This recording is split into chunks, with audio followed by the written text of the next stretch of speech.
Пред Свети Трифун, но и пред Задушница, полупразен остана пазарот во Кочани. Тезгите денеска се наполнија со свежо овошје и зеленчук, домашни јајца, ракија и мед.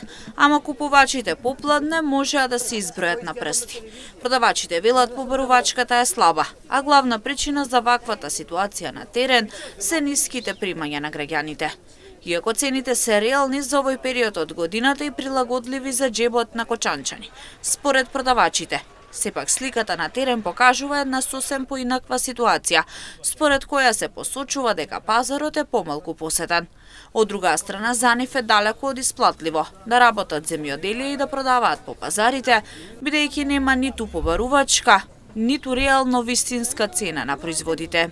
Малкумината купувачи кои денеска беа на пазарот во Кочани, пред се купуваа сезонско овошје и зеленчук, но децидни дека примањата се ниски за да може да си купат се што им е неопходно.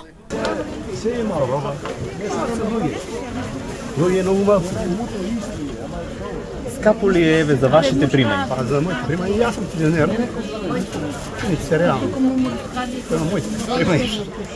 Да не го искапо. Јаболки, а ракија, така. Ситуацијата со зелените пазари речиси идентична во сите градови. Производството помалку се троши, бидејќи конкуренција се јавува и од пилјарите.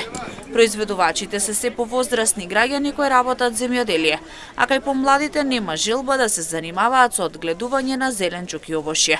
Токму затоа постои опасноста за неколку години храна да се увезува, бидејќи ќе нема кој да работи.